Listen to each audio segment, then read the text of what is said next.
जीतकर हारने वाले को पाकिस्तान कहते हैं। जो साउथ अफ्रीका अब तक चोकर टीम कहलाती थी, मुझे लगता है वो टैग पाकिस्तान के ऊपर सटीक बैठती है। अब पाकिस्तान को चोकर टीम का दर्जा दे दिया जाना चाहिए। जिस तरीके से पिछले 4 आईसीसी इवेंट से टूर्नामेंट से पाकिस्तान पहले ही दौर से बाहर हो रहा है, यानी कि सेमीफाइनल में भी नहीं पहुंच पा रहा है। दुनिया की नंबर 1 टीम हुआ करती थी Pakistan as far as T20 is concern.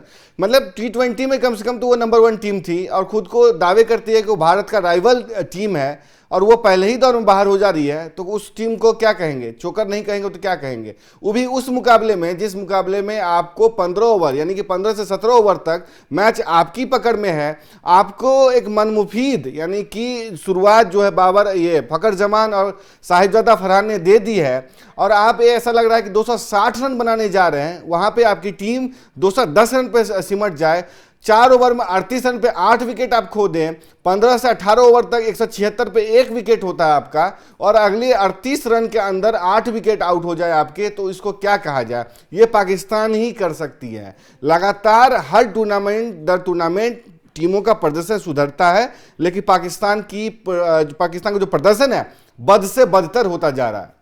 और जिस तरीके का खेल पकड़ पाकिस्तान ने दिखाया है, ये कह लीजिए कि यही पाकिस्तान की औकात है, यही उसकी टीम की हैसियत है, यही उसकी नियति है। मतलब वो ऐसा ही खेल सकती है। कभी अनप्रेडिक्टेबल का दर्जा पाकर खुश हो जाती है और कभी इस तरीके से ताश की पत्तों की तरह बिखर जाती है।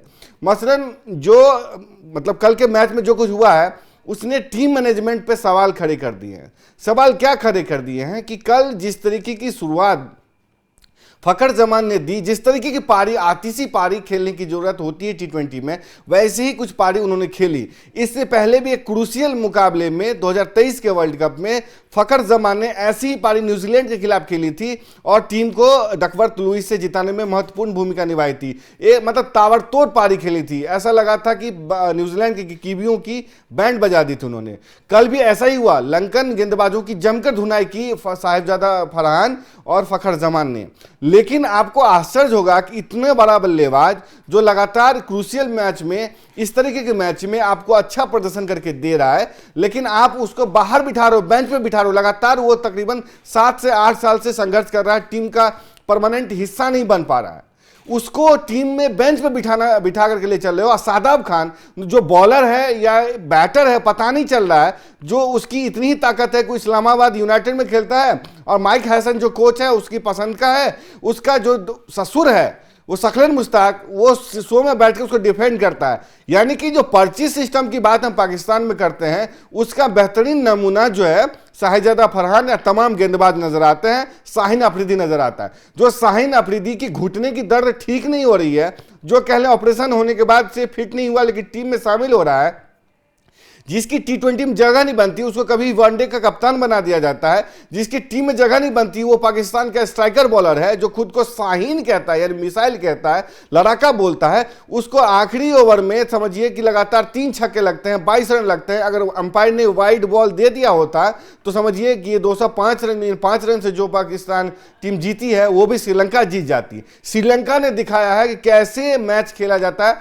कैसे जीता जाता है, कैसे मैच हारा हुआ मैच बनाया जाता है। यानी कि पाकिस्तान ने कल जो मैच अपनी थाली में परोस करके दे दिया था, एक तरीके से अगर वह वाइड हो जाता तो समझ लीजिए श्रीलंका जीत जाता।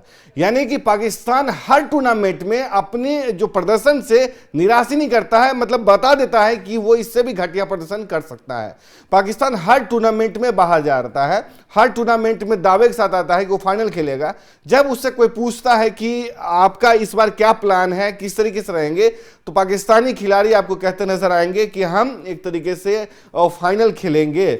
लेकिन वो टीम समझिए कि 2024 का वर्ल्ड कप पहले ही दौर से बाहर होती है, यूएसए से हारती है, आपको भूलना नहीं चाहिए। जिम्बाब्वे से जिस तरीके का मुकाबला हुआ आपको याद ही होगा। उसके बाद 2023 के वर्ल्ड कप का भी आपको याद होगा किस तरीके से उसका रहा था। चैंपियंस ट्रॉफी 2025 में जो उसके मेजबानी में हुआ था, उसमें पहले ही दौर में बाहर हुआ था वो टीम।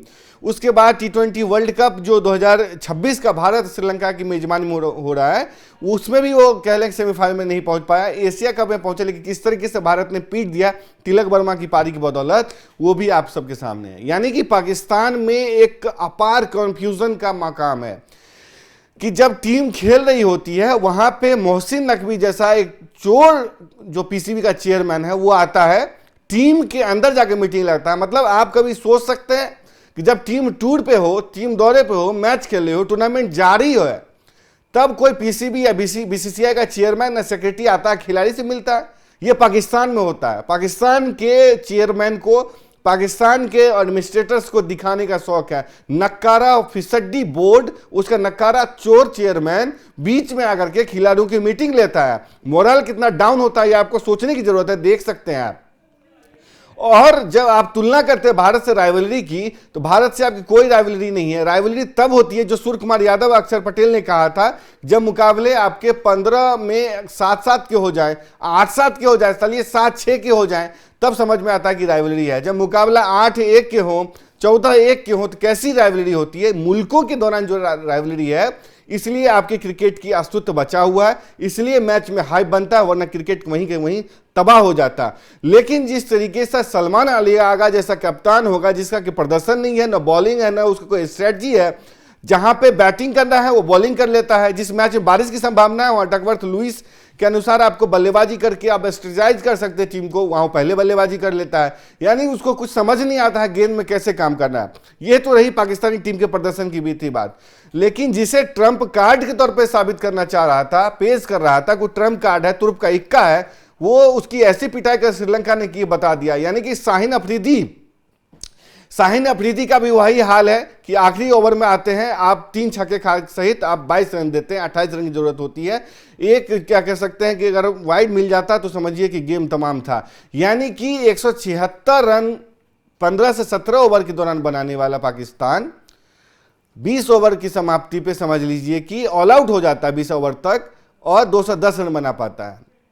और समझिए जिसको कि 146 रन पे आउट करना था, 64 रन से जीतना था, और अगर आप सेकंड बैटिंग करते तो 13.5 ओवर में आपको मैच निपटाना था, वो समझिए कि 5 रन जीतता। यानी कि मैच तो वहीं हार गया था, लेकिन इज्जत भी नीलाम हो जाती है अगर श्रीलंका जीत जाता है ये मैच।